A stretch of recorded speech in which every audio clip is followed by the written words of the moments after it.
you kill the ghost of preconceived notions? Because that is the ghost. That is your preconceived mental model.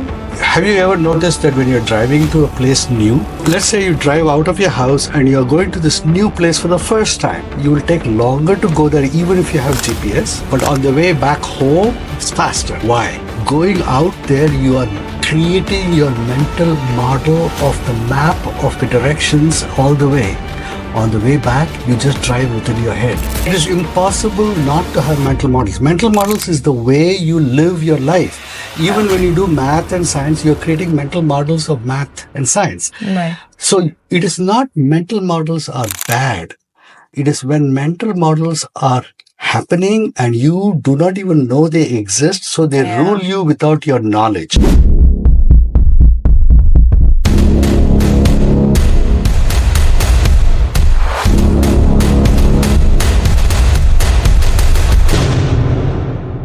My God, can you believe it? We are already recording second episode.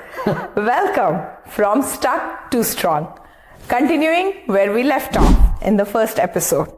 How to kill the ghost. Dr. Iyer, I could not wait to come back and ask you, how do we kill the ghost? So, how do you kill the ghost in the bedroom? Last episode we talked about that. I don't want to kill the ghost only in bedroom. I want to kill the ghost everywhere. So let me rephrase it. How do you kill the ghost of preconceived notions?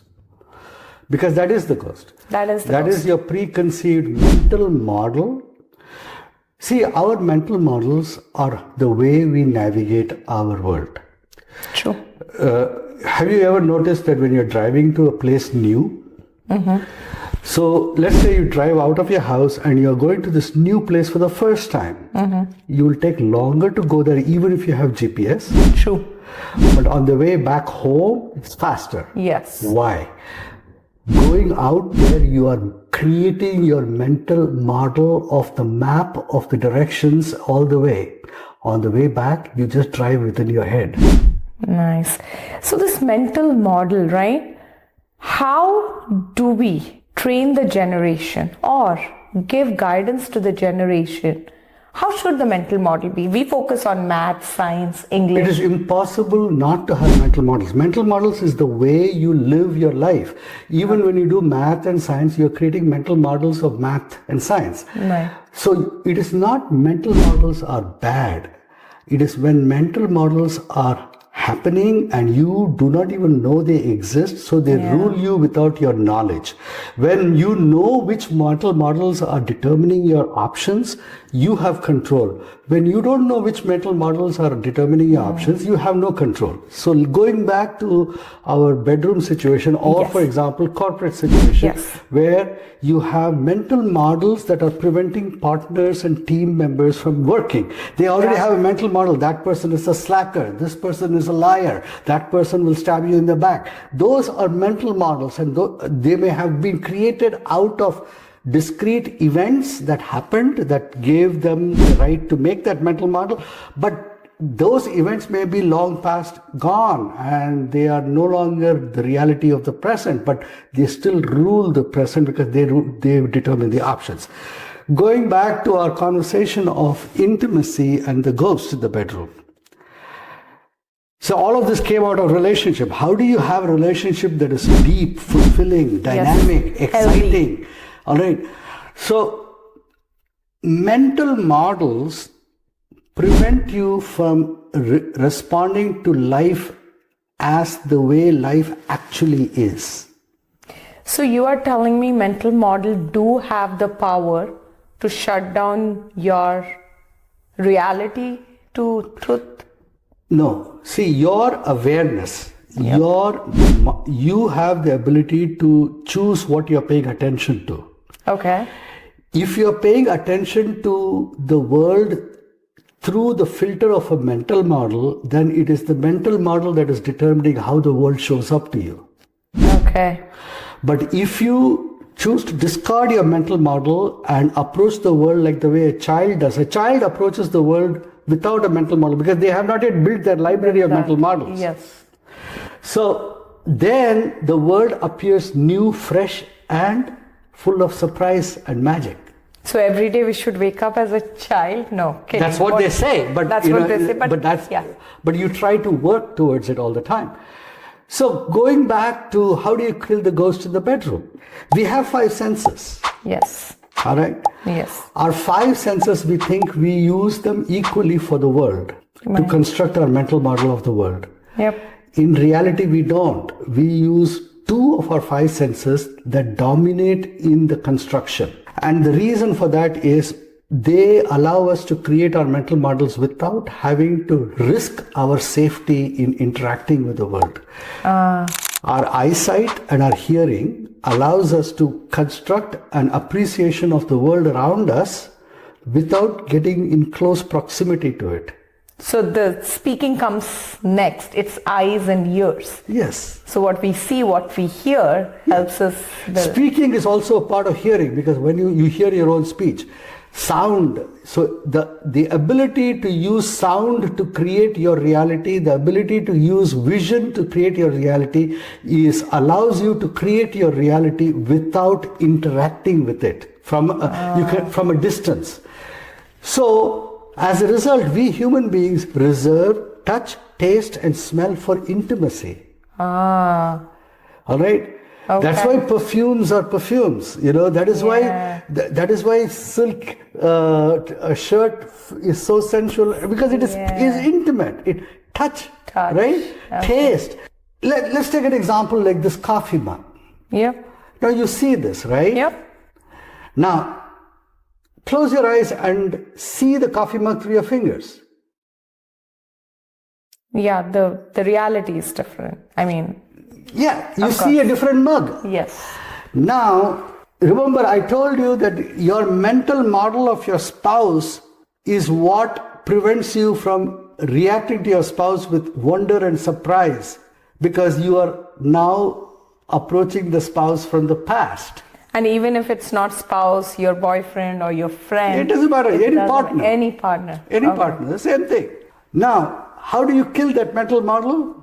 You deprive yourself of the use of the 2 senses that produced it.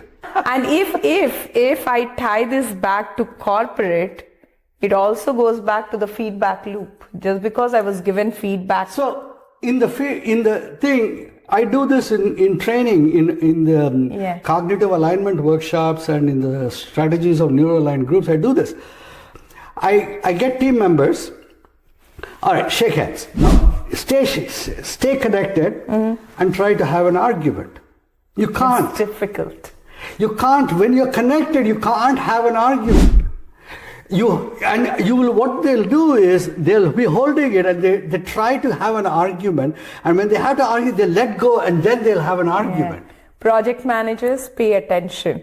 Next time you get your product and tech together in a room, ask them to shake hands. That's a good one. But no, you have to stay shaking. Like you have to keep holding. So you're telling me next time there is a feedback review, make sure that you just shake hands. And then no, that also tells you as a boss. Let's say you're having a difficult conversation. Yep. Put a hand on the person and have a difficult conversation. You will find that the difficult conversation doesn't hurt. That is. So empathy. Automatically. When there is connection, it is impossible to be mean, rude, or be received as mean and rude.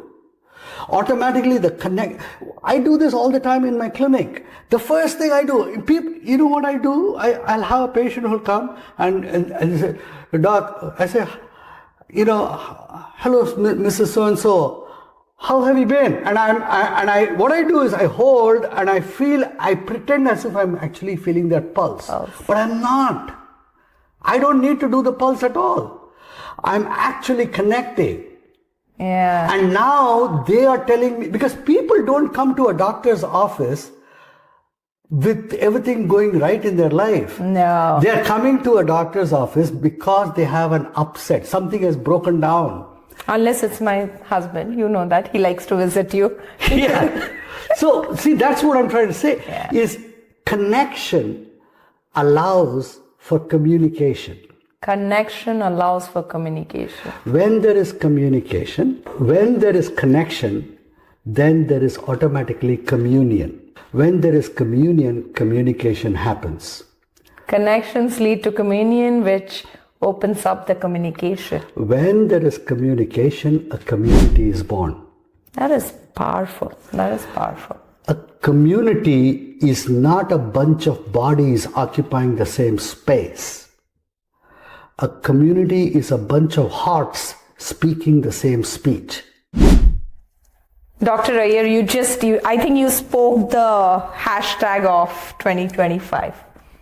Community is a bunch of Hearts speaking the same speech. I think that's the power of community. And as I said when we were going through this whole inception, how should we? Community was the heart of it. Maybe this is the community that we are creating. If you're feeling stuck anywhere, reach out to Dr. Iyer, reach out to me. Let us know if there is anything in particular you want to hear about, and we are happy to discuss.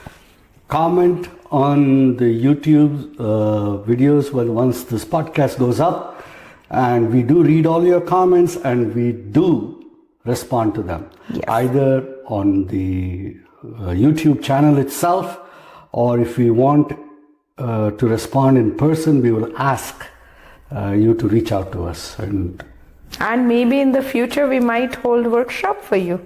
Let's see, fingers crossed. Or invite you onto the podcast with us. Yes, we would love to hear from you. And Dr. Iyer, every session is a learning.